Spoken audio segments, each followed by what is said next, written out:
Good afternoon mga sir. Ito yung part 2 nung video natin tungkol sa paglilinis ng intake manifold. So ayan, malinis na siya. Hindi ko na lang pinalish. Kakabitan natin siya. Lalagyan lang natin ng oil seal. Ng beta gray. Lalagyan lang natin ng beta gray itong isang side na to. Then yung kabilang side na nakadikit sa head natin, hindi na yan lalagyan. So sir, ayan, naikabit na natin siya. So ginawa ko, nagpalit na rin ako ng ano rito sa water system niya, ang pinaka-coolant.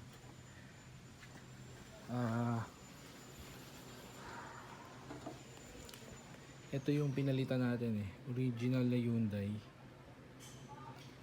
So original naman siya na Kia Hyundai, malambot pa naman siya, pero pinalitan na rin natin kasi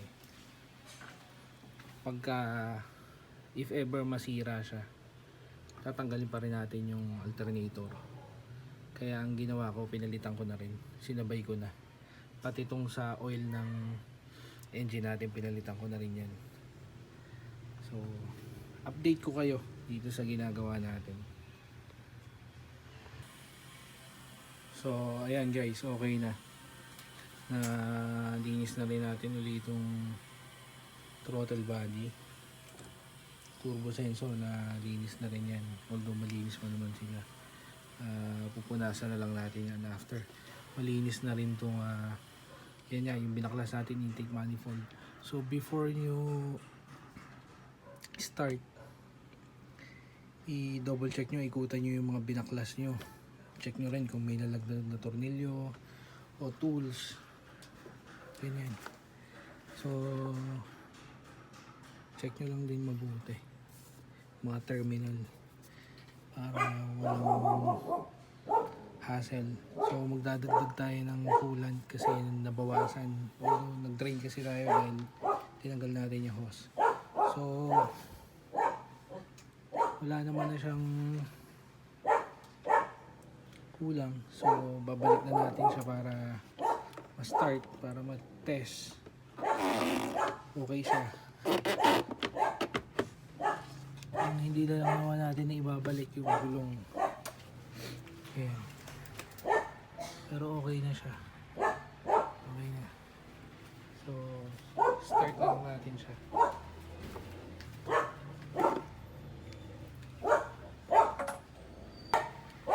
Kabit na lang natin tong ano.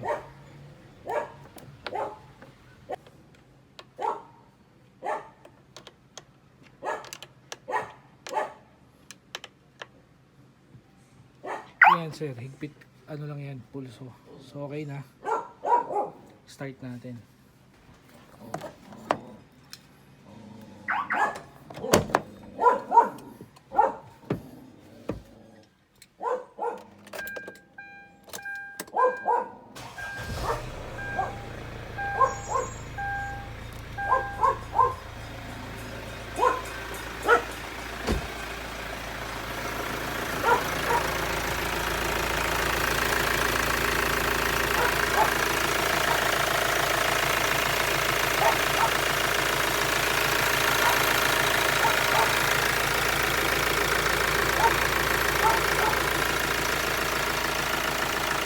Good evening. So guys, natapos na natin, no?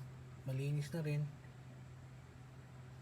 Hindi natin na i-video talaga kasi walang hahawak ng cam. Sobrang hirap mag-video habang ginagawa ito mag-isa. So hindi ko na i-video. So kaya late ko na i-video. Nag-dinner naman na din ako. So ayan, na-test rin natin. Bali ang ginawa natin sa kanya manifold, intake manifold cleaning, tsaka nagpalit na rin tayo ng mga hose, dalawang hose sa engine niya, sa coolant. So sinabay na natin yon para isang baklas na lang, kasi pag hindi pa natin yung pinalitan, babaklasin din naman yan if ever na mag-leak yun. So para in good condition siya talaga, pinalitan na rin natin. So yan. Thank you guys, God bless ha. Pa-like, share, and subscribe na rin. Pa-pindot na rin yung notification bell para updated ka sa mga video natin. Thank you. Yan. Pag may tanong, sagutin natin yan.